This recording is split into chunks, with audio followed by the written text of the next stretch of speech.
నమస్కారం, NSTV news కి స్వాగతం. నా పేరు సంధ్య. ముందుగా వార్తల్లోని ముఖ్యాంశాలను ఇప్పుడు చూద్దాం. హన్మకొండ జిల్లా ఐనవోలు మండల కేంద్రంలోని కేజీబీవీ బాలికల పాఠశాల విద్యార్థులకు జూబ్లీహిల్స్ మరియు వరంగల్ రోటరీ క్లబ్ వారి ఆధ్వర్యంలో 80 బంకర్ బెడ్స్ ను పంపిణీ చేసిన వర్ధన్నపేట నియోజకవర్గ ఎమ్మెల్యే విశ్రాంత ఐపీఎస్ అధికారి కె నాగరాజు మరియు టెస్కాప్ చైర్మన్ మార్ని రవీందర్ రావు. తొలుత విద్యార్థులు పుష్పగుచ్చం అందజేసి ఎమ్మెల్యే నాగరాజుకి ఘన స్వాగతం పలికారు. అనంతరం సరస్వతీ మాత చిత్రపటానికి పూలమాలలు వేసి జ్యోతి ప్రజ్వలన చేసి కేజీబీవీ పాఠశాలలో మెరుగైన ఉత్తీర్ణత సాధించిన విద్యార్థినులను శాల్వాతో సత్కరించి ఆశీర్వదించారు. ఈ కార్యక్రమంలో Hanamkonda DEO Vasanthi, KGBV principal Sunitha, rotary club Warangal అధ్యక్షుడు బాలకోటిరెడ్డి, రాజగోపాలరావు, గంటా వేణుగోపాల్, విజయలక్ష్మి, రోటరీ క్లబ్ జిల్లా governor doctor SV Ramprasad, GECO Sunitha, MEO Puli Anandam, TPCC legal vice chairman Nimmani Shekharrao, Ellanda market chairman Narakudu Venkataiah, Atmakur AMC vice chairman Tirupati, మండల అధ్యక్షుడు మహేందర్ గౌడ్, మండల యూత్ అధ్యక్షుడు కత్తి సుధీర్, జిల్లా కాంగ్రెస్ నాయకుడు జగన్నపురెడ్డి ఋగ్వేద్ రెడ్డితో పాటు ఉపాధ్యాయులు, విద్యార్థినులు, నాయకులు, కార్యకర్తలు తదితరులు పాల్గొన్నారు.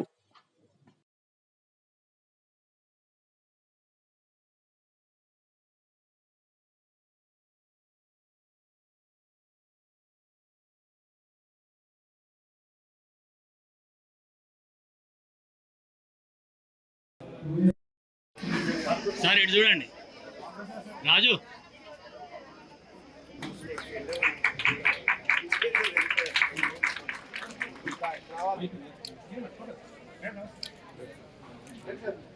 అరుణ గారు మీరు కూడా మరి వీరి అబ్బాయి స్కూల్ సంబంధించినటువంటి mattresses and pillows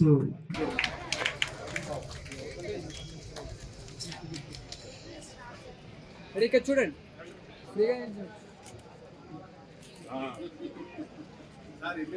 assistant governor, past assistant governor.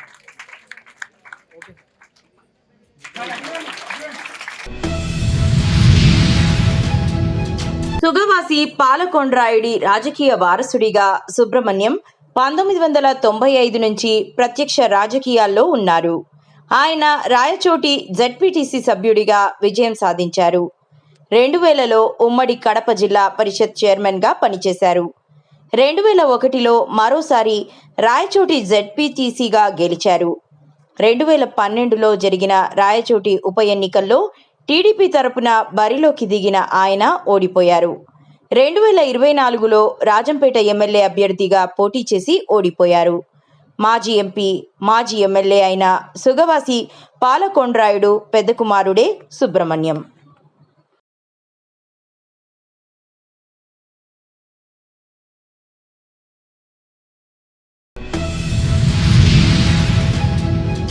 అంతర్జాతీయ మాదక ద్రవ్యాల వ్యతిరేక దినోత్సవం కార్యక్రమంలో పాల్గొన్న ఎమ్మెల్యే కొలికిపూడి శ్రీనివాసరావు, పిల్లలకు క్రమశిక్షణ నేర్పాలంటే ముందుగా మారాల్సింది పెద్దవాళ్లే.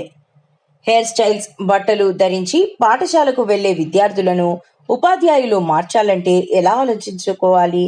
నేను ఎప్పుడు స్కూల్కి వెళ్ళినా 3 అంశాలు చెప్తుంటాను. బాగా చదవాలి, బాగా తినాలి, బాగా ఆడుకోవాలని. సమాజంలో ఉన్నత స్థితికి ఎదగాలంటే క్రమశిక్షణ ఉండాలి. దానికి కావాల్సింది దురలవాట్లకు దూరంగా ఉండటమే. మత్తు పదార్థాలు, మాదక ద్రవ్యాలు, చెడు అలవాట్లకు దూరంగా ఉండాల్సిన బాధ్యత మీదే అన్నారు. చదువుకుంటూ సంతోషంగా గడపాల్సిన దశలో అత్యంత దురదృష్టకరంగా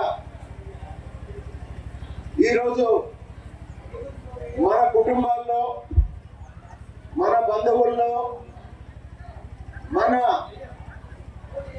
వీధిలో, మన గ్రామంలో చాలా మంది చెడు అలవాట్లకు బానిసై వాళ్ళ జీవితాన్ని నాశనం చేసుకోవడమే కాకుండా వాళ్ళ కుటుంబాన్ని, కుటుంబ సభ్యుల జీవితాలను కూడా ఇబ్బంది పెడుతున్నారు. మరి చిన్నపిల్లలకి పెద్దవాళ్ళు ఏం అలవాటు చేస్తే పిల్లలు అవే నేర్చుకుంటారు. చిన్నపిల్లలకి పెద్దవాళ్ళు ఏం చూపిస్తే పిల్లలు అవే నేర్చుకుంటారు. అన్నిటికీ మించి పెద్దవాళ్ళు చెప్పిన పని పిల్లలు చేయరు, పెద్దవాళ్ళు చేసిన పనే పిల్లలు చేస్తారు. అన్నమయ్య జిల్లా పెనగలూరు మండలం మోడల్ స్కూల్ ప్రాంగణం నందు ఎస్ఐ రవిప్రకాష్ రెడ్డి ఆధ్వర్యంలో అంతర్జాతీయ మాదక ద్రవ్యాల వ్యతిరేక దినోత్సవం సందర్భంగా మాదక ద్రవ్యాల దుర్వినియోగం మరియు అక్రమ రవాణాకు వ్యతిరేకంగా పెనగలూరు మండలంలోని అన్ని హై స్కూల్ మరియు కాలేజీ విద్యార్థులకు అవగాహన కార్యక్రమం నిర్వహించారు. ఈ వేదికను అలంకరించిన మండల అధికారులకి, ఇతర అధికారులకి మరియు పాత్రికా మిత్రులకి, అలాగే స్టూడెంట్స్కి నా యొక్క నమస్కారాలు. ఈ అంతర్జాతీయ మాదక ద్రవ్య నిరోధక దినోత్సవము మనమందరం జరుపుకుంటున్నాం. దీని అర్థం ఏంటంటే ఈ మాదక ద్రవ్యాలు వినియోగాన్ని అరికట్టడంలో మనమందరం పాలు పంచుకున్నందుకు ముఖ్యంగా అందరికీ ధన్యవాదాలు. ఈ మాదక ద్రవ్యాలు యాక్చువల్గా పాశ్చాత్య దేశాలు అంటే ఫారిన్ కంట్రీస్లో ఎక్కువ కల్చర్ ఉండేది. అది క్రమేపీనా మన దేశానికి రావడం, ముఖ్యంగా ఈ మాదక ద్రవ్యాల వినియోగం అనేది ప్రస్తుత సమాజంలో యూత్ ఎక్కువగా అంటే యంగ్ జనరేషన్ అంతా కూడా దాన్ని ఎక్కువ యూటిలైజ్ చేయడం, దానివల్ల ఆరోగ్యాలు వ్యక్తిగత ఆర్థికంగా అన్ని క్షీణించడం, దానివల్ల రకరకాల నేరాలు జరగడం. ఇందాక ఒక పాప చెప్పినప్పుడు విన్నాం. ఇది వినియోగించడం వల్ల వాళ్ళ వ్యక్తిగత ఆరోగ్యము వ్యక్తిగత సమస్యే కాకుండా ఇతరులకు కూడా సమస్యను సృష్టించడానికి చాలా దారులు ఉన్నాయి. అంటే వాళ్ళ ప్రవర్తనలో కానీ వాళ్ళ ఆర్థికంగా వేరే వాళ్ళ దొంగతనాలు జరగడము, లేదంటే వేరే క్రిమినల్ చర్యలు, ఇంకా అంటే గొడవలు ఇవన్నీ జరగడం కూడా దీనివల్ల ఎక్కువ ఉంది. అలాగే ఈ డ్రగ్స్ అనేది ఏదో కాదు, సిగరెట్ కాంచి మొదలవుతే కొకైను వీటి వరకు అంటే గంజాయి, తర్వాత హెరాయిన్, ఇవన్నీ కూడా డ్రగ్స్ ఎక్కడి నుంచో రావు. ఇవి అన్నీ కూడా సిగరెట్తో మొదలైనప్పటి నుంచి పిల్లలు సిగరెట్ ఏం కాదులే అని పిల్లలు స్టార్ట్ చేస్తున్నారు. చాలా మంది మన మండలంలో ఇంతవరకు అయితే కేసు అయితే రిజిస్టర్ కాలేదు. అల్లూరి జిల్లా రంపచోడవరం డివిజన్ రాజవొమ్మంగి ఎంపీడీఓ కార్యాలయంలో గిరిజన రైతులకు 90% సబ్సిడీలో వరి విత్తనాల పంపిణీ కార్యక్రమం జరిగింది. ఈ కార్యక్రమంలో agriculture marketing chairman Lotha Lakshmanarao మాట్లాడుతూ, గిరిజన రైతులు అందరూ 90% సబ్సిడీపై పంపిన చేయు సీడ్స్ అందరూ తీసుకుని ఈ సీడ్ని వినియోగించుకోవాలని తెలియజేశారు. ఎంపీపీ గోము వెంకటలక్ష్మి మాట్లాడుతూ, తప్పకుండా పంట నమోదులో అందరూ ఈకేవైసీ వేయాలని రైతులకి తెలియజేశారు. టీడీపీ మండల అధ్యక్షులు గొలపూడి పెద్దిరాజు మాట్లాడుతూ, రెండవ పంట వేసుకోవడానికి అనువుగా పశువులని ఇంటి వద్దనే కట్టుకోవాలని, పొలాల్లో వదలవద్దని అన్నారు. సొసైటీ మాజీ చైర్మన్ గనజాల తాతారావు మాట్లాడుతూ, రైతులందరూ కొత్త పద్ధతిలో వరి నాట్లు వేయాలని, దాని ద్వారా తక్కువ విత్తనం సరిపోతుందని, దానివల్ల సాగు ఖర్చు తగ్గుతుందని తెలియజేశారు. మనకి ఏ పంట పండిస్తే మనకి చక్కగా మంచి ఫలితాలు వస్తాయి. అలాగే అగ్రికల్చర్ సిబ్బంది సూచనల మేరకు మన కార్యక్రమాలు నిర్వహించుకుంటూ ముందుకెళ్తే మనం మంచి దిగుబడి సాధించడమే కాకుండా మన కుటుంబాలు అలాగే మన దేశం కూడా పురోగతి చెందడానికి ఆస్కారం ఏర్పడుతుంది. ఈ రోజున మనకి వరి విత్తనాలు 90% సబ్సిడీతో పంపిణీ చేస్తూ ఉన్నాం. ఈ పంపిణీ చేసిన సందర్భంలో వాళ్ళు కూడా ఎన్నో పరీక్షలు చేసి వాటిని సక్రమంగా మొలక విధానం కూడా పరీక్షించి మనకి పంపిణీ చేస్తూ ఉన్నారు. గతంలో కూడా కొన్ని కంప్లైంట్స్ జరిగాయి. ఏంటంటే మాకు ఇచ్చిన విత్తనాలు మొలకెత్తలేదు అని చెప్పేసి. దాని ద్వారా ఇప్పుడు ఉన్న ప్రభుత్వాలు కూడా చక్కని అన్నీ కూడా 100% పరీక్షలు చేసి దాంట్లో రిజల్ట్స్ వచ్చినవే మనకి రైతాంగానికి పంపిణీ చేయడం జరుగుతూ ఉంది. అలాంటి పంపిణీ చేసిన విత్తనాలు మనం సక్రమంగా వినియోగించుకోవాలి. ఎందుకంటే మనం విత్తనాలు తీసుకెళ్ళడం ఒక్కటే ఇక్కడ పంపిణీ బాధ్యత ఒకటే ఇన్ని టన్నులు మనం పంపిణీ చేసామని చెప్పేసి జరుగుతూ ఉంటుంది. కానీ అవి మనం ఎంత మేరకు మనం వినియోగించుకున్నామన్నది మన రైతాంగం మీద ఆధారపడి ఉంటుంది. కాబట్టి 100% కూడా మీరు పట్టుకెళ్ళిన విత్తనాలని సక్రమంగా వినియోగించి దాంట్లో రిజల్ట్ పొందాలని చెప్పేసి మిమ్మల్ని అందరినీ హృదయపూర్వకంగా కోరుకుంటా ఉన్నాం. అయితే ఇక్కడ మనకు కొన్ని కంప్లైంట్స్ ఏంటంటే మనకి దగ్గరే ఓడ్చడం లేకపోతే దూరం ఓడ్చడం. దీని దగ్గర ఏంటంటే ఇందాక ఏమన్నా కూడా చెప్పారు, అంటే దగ్గరగా ఓడ్చడం వల్ల సైంటిఫిక్గా కొన్ని ఇబ్బందులు ఉన్నాయి. ఆ ఇబ్బందులు అంటే రోగాల బారిన పడడం, ఆ పంట మంచి రిజల్ట్ రాకపోవడం, దిగుబడి రాకపోవడం జరుగుతూ ఉంది. మీరు గమనించారో లేదో, మాకేంటంటే చెరుకుంపాలెంలోని మొత్తం చెరుకుంపాలెం దాటగానే ఇంచుమించే ఒక 60-70 ఎకరాలు మీకు కనిపిస్తుంది. ఈ కనిపించింది ఊడిపి అంతా కూడా మనకి మన లోకల్ కాకుండా బీహార్లతో వాళ్ళు ఊడిపించడం మొదలెట్టారు ఈ మధ్య 5-6 సంవత్సరాల నుంచి. అంటే దానికి కారణం ఏంటంటే మనకి ఇక్కడ మ్యాన్ పవర్ దొరకకపోవడం వగేరా వాటి వల్ల అక్కడ ఊడిపించడం జరిగింది. ఆ ఊడిపించిన సందర్భంలోని వాళ్ళు చూస్తే దూరపు ఊడిపోయి ఉడుస్తున్నారు, దగ్గరగా ఉడచడం లేదు, దూరంగానే ఉడుతున్నారు.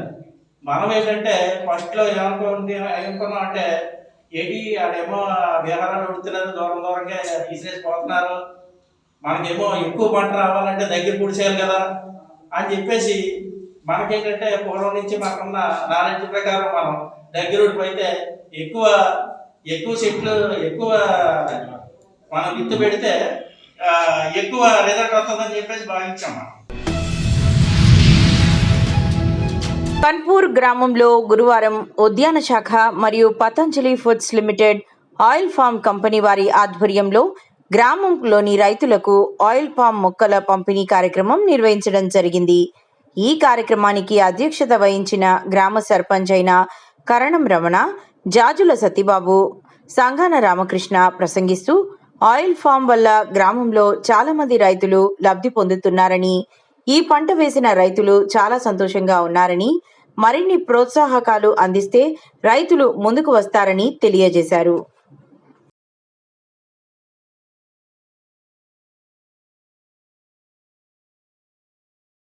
మీ అందరికీ ఎవరైనా సరే పామాయిల్ సర్వే చేస్తారు. లేదనుకుంటే మా స్టాఫ్ ఉన్నారు కదా, మేము దానికి ఎందుకంటే కంపెనీ అనేది మాకు ప్రధానంగా రైతు ముఖ్యం. దాని ద్వారా వెయిట్ చేస్తామంటే ముందు స్టాఫ్ సపోర్ట్ చేస్తాం. వాళ్ళు సర్వే చేస్తారు. సర్వే చేసిన తర్వాత ఎస్టిమేట్ చేస్తారు. ఎస్టిమేట్ చేసిన తర్వాత ఎస్టిమేట్ పీరియడ్ ఉంటారు, గేజ్ గారు ఉంటారు. సో వారికి మీరు ఆయన ఏమైనా త్వరగా అవుతుందని చెప్పేసి నేను అనేది అంటే నాకు సబ్సిడీ మీరు ఎందుకు కట్టాలని చెప్పి ఒక బిల్ ఆఫ్ కంట్రోల్ చేశాను. అది తీసుకుంటాం. ముందు మీరు తీసుకున్న తర్వాత ఎస్టిమేషన్ అయిపోయి ఓకే అనుకుంటుంది. ఎస్టిమేషన్ అయిపోయిన తర్వాత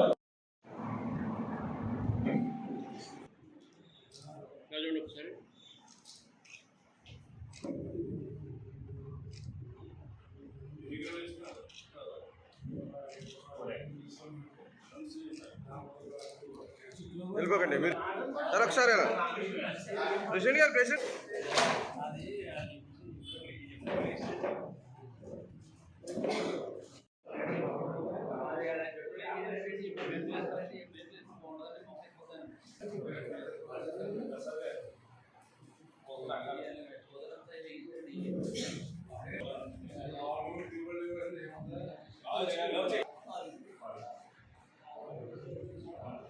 అందరికీ నమస్కారం.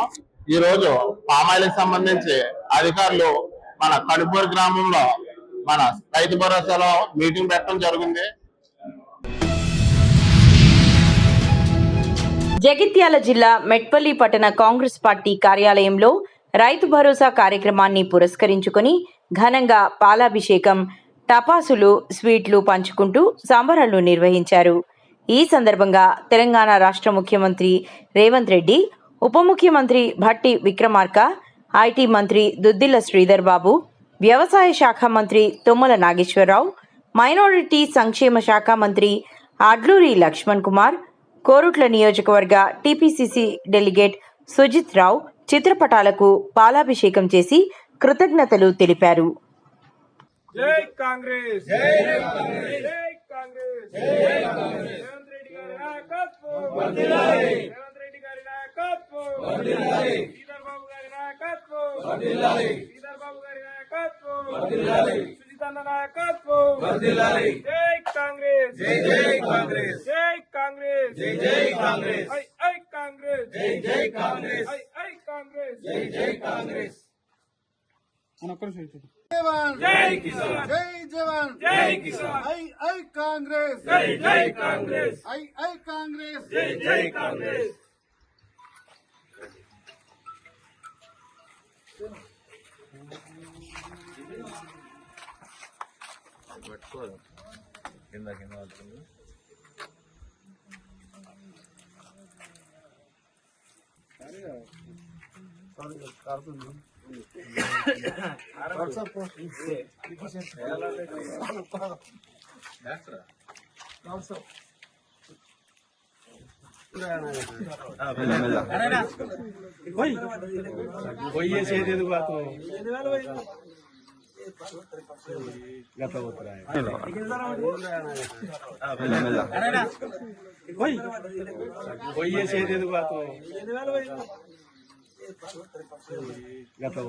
రేవంత్ రెడ్డి ప్రభుత్వం భారతదేశంలోనే కనీవినీ ఎరుగని రీతిలో ఎకరానికి 6,000 చొప్పున 9 రోజులలో దాదాపు 9,000 కోట్లు రైతుల ఖాతాలలో జమ చేసి చరిత్ర సృష్టించింది. ఇప్పటికైనా గుర్తుంచుకోండి, రైతుల పార్టీ అంటే కాంగ్రెస్ పార్టీ, ఇంకా ఎలాంటి డౌట్ లేదు. ఒక రైతులకు ఒక రైతు భరోసానే కాకుండా 2 లక్షల వరకు రుణమాఫీ, ఇప్పుడు నాణ్యమైన సబ్సిడీ విత్తనాలు, పనిముట్లు, ఇవన్నీ కూడా కాంగ్రెస్ ప్రభుత్వం వచ్చినాకనే ఇవ్వడం జరుగుతున్నది. కాబట్టి రైతన్నలు అందరూ చాలా సంతోషంగా ఉన్నారు. మేము కూడా రేవంత్ రెడ్డి గారు. నిజామాబాద్ జిల్లా బాల్కొండ నియోజకవర్గంలో వేల్పూర్ మండల కేంద్రంలోని అంతర్జాతీయ మాదక ద్రవ్యాల దుర్వినియోగం, అక్రమ రవాణా వ్యతిరేక దినోత్సవాన్ని పురస్కరించుకుని నిజామాబాద్ జిల్లా వేల్పూర్ మండల కేంద్రంలో పోలీస్ శాఖ ఆధ్వర్యంలో 2K రన్ విజయవంతంగా నిర్వహించారు. యువత అధిక సంఖ్యలో పాల్గొని మాదక ద్రవ్యాలకు వ్యతిరేకంగా తమ సంఘీభావాన్ని తెలియజేశారు. రన్ను ఉత్సాహంగా పూర్తి చేసిన యువతకు ఎస్ఐ సంజీవ్ తన చేతుల మీదుగా మెడల్స్ ప్రదానం చేసి సత్కరించారు.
Rajiv Gandhi university of knowledge technologies బాసరలో ఫిజికల్ హ్యాండిక్యాప్ సాయుధ బలగాల కోటాల అభ్యర్థుల ధృవపత్రాల పరిశీలన కార్యక్రమం 26 జూన్ 2025న విజయవంతంగా నిర్వహించబడింది.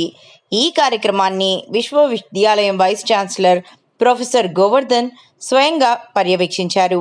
ధృవపత్రాల పరిశీలన పారదర్శకంగా అన్ని నిబంధనలతో కూడిన విధంగా జరిగిందని ఆయన తెలిపారు.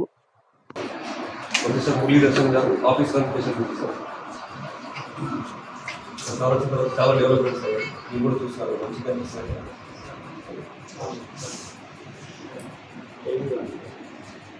ఎప్పుడు పిల్లలతో ఉంటారు సార్, మెస్లో కూడా సార్ పిల్లలతో తింటారు.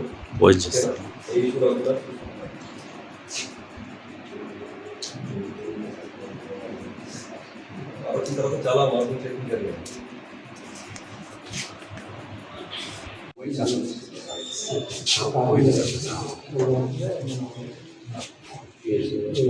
Thank you very much for revealing this. Appreciate it. Precious.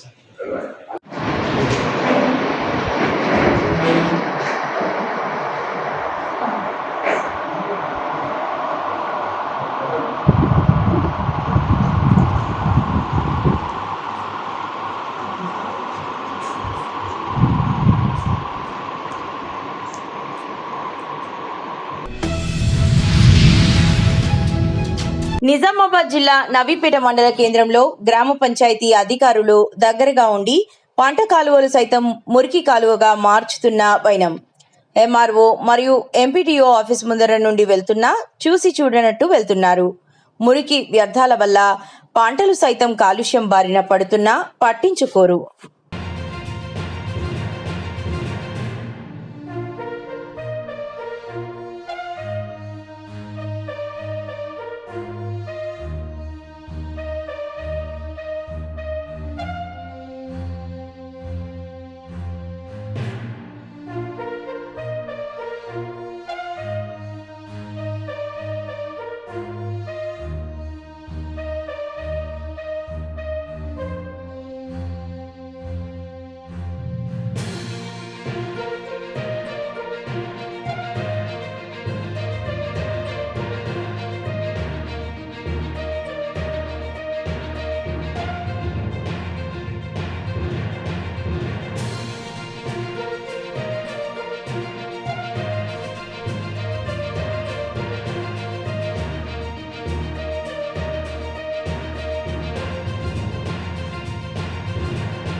Bellampalli పట్టణం మున్సిపాలిటీ కార్యాలయం ముందు మాజీ ఎమ్మెల్యే దుర్గం చిన్నయ్య గేటు ముందు బైఠాయించి నిరసన. భారీగా మోహరించిన పోలీసులు. మార్కెట్ కాంప్లెక్స్ లో అనర్హులకు దుకాణ సముదాయాలు కేటాయించారని, వాటిని రద్దు చేయాలని, మున్సిపాలిటీలో నెలకొన్న పలు సమస్యలు పరిష్కరించాలని డిమాండ్.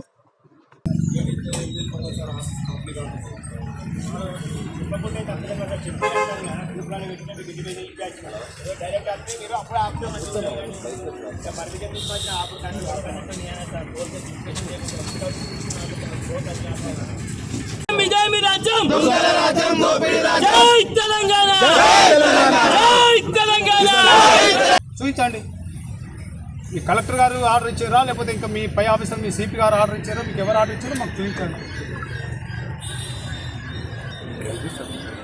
అట్లా కాదండి, గేట్ వేసేందుకు ఇది ప్రభుత్వ ఆఫీస్ అండి, ఇది ప్రభుత్వ ఆఫీస్కు గేట్ పబ్లిక్ కలవడానికి పోతా అంటే మీరు గేట్ వేసేది. మేము నిజంగానే ఏమన్నా తీవ్రవాదులమా లేకపోతే మేము ఏమైనా గొడవ చేయడానికి వచ్చినామా? కమిషన్ కలిసి ప్రాబ్లం చెప్పుకోవడానికి వచ్చినాము. ఇక్కడ అన్యాయం జరుగుతుంది.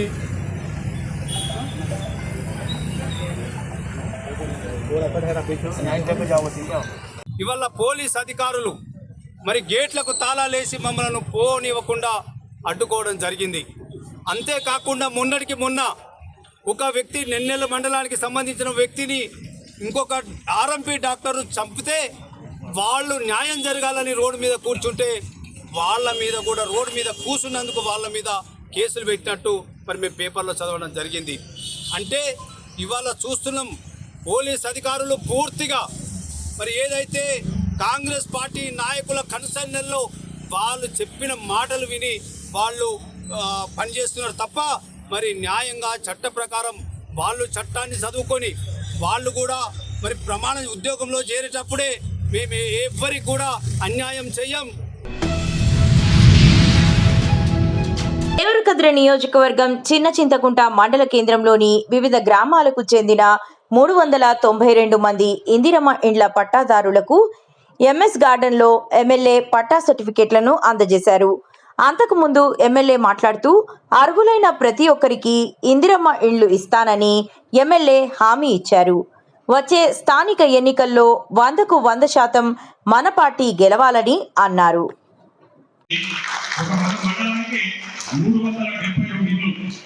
ఒక మన మండలానికి చిన్న చింతపురం మండలానికి 372 ఇల్లు శాంక్షన్ చేయడం జరిగింది. దాంట్లో అన్ని గ్రామాలకు ఇప్పుడు ప్రతి గ్రామంలో కూడా 15 ఇల్లు 20 ఇల్లు ఇస్తా ఉన్నాం. సో ఇంకా కొందరు లిస్టుల పేర్లు ఉన్నాయి. ఎవరు కూడా దిగులు చెందాల్సిన అవసరం లేదు. ఇంకా 3500 ఇల్లు కూడా తొందరలోనే వస్తా ఉన్నాయి. ఇప్పుడు సెకండ్ లిస్ట్ లో ఈ లిస్టుల పేర్లు లేని వాళ్ళకి ఎవరైతే లిస్ట్ లో మిస్ అయిన వాళ్ళకి కూడా ఖచ్చితంగా వాళ్ళకి ఇల్లు లేకపోతే మాత్రం ఇల్లు ఇచ్చే బాధ్యత నాది. దాని గురించి ఎవరు కూడా వరి కావాల్సిన అవసరం లేదు. ఎవరు దిగులు చెందాల్సిన అవసరం లేదు. మీ లిస్ట్ లో పేరు ఉంటే మాత్రం ఖచ్చితంగా మీకు ఇంకా చాలా ఇల్లు వచ్చేది ఉంది. ఆ లిస్ట్ లో తప్పకుండా ఇల్లు ఇచ్చి తీరుతారని చెప్పి ఈ సందర్భంగా తెలియజేస్తాను. ఇందిరమ్మ ఇల్లు కట్టడానికి ఇప్పుడు మన నియోజకవర్గానికి దాదాపు 175 కోట్ల రూపాయలు మన ప్రజా ప్రభుత్వంలో ఈరోజు శాంక్షన్ చేయడం జరిగింది. కాబట్టి ఈ సందర్భంగా నేను మీ అందరి తరఫున మా తరఫున మన గౌరవ ముఖ్యమంత్రి గారి కూడా ప్రత్యేకంగా ధన్యవాదాలు తెలియజేస్తున్నా. ఆ రోజు ఎన్నికల ప్రచారంలో మనం మాట ఇచ్చినాం. ఖచ్చితంగా మీరందరూ కాంగ్రెస్ ప్రభుత్వానికి ఓటేసి కాంగ్రెస్ ప్రభుత్వాన్ని ఈ రాష్ట్రంలో ఏర్పాటు చేయండి. ఖచ్చితంగా మొదటిగా బేస్మెంట్ చేసినప్పుడే మీరు ఇప్పుడు ఎవరైతే ఇల్లు తీసుకొని పోతా ఉన్నారో ఈ సంక్షేమ పత్రాలు తీసుకుంటున్నారు. మీరు పోయినప్పుడు ఇప్పుడే మా పీడీగా చెప్పారు ఇల్లు బేస్మెంట్ చేసినప్పుడే మీ అకౌంట్ లో ₹1,00,000 అకౌంట్ మీ అకౌంట్ లోనే డైరెక్ట్ పడతాయి. మీకు ఎవరు మధ్యవర్తులు ఉండరు.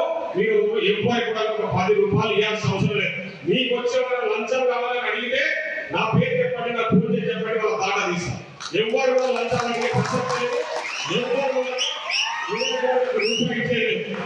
వాళ్ళ గోడలు పెట్టుకునేటప్పుడు ₹2,00,000 ఇస్తారు. చెక్ చేసుకునేటప్పుడు ₹1,00,000. మిగతా ₹1,00,000 ఇల్లు కంప్లీట్ అయిన అంటే మీరు 2-3 నెలల ఇల్లు కంప్లీట్ చేస్తే ఈ 2-3 నెలల ₹5,00,000 మీ డైరెక్ట్ మీ అకౌంట్ వల్లనే ఇక్కడ ఉన్న అధికారులు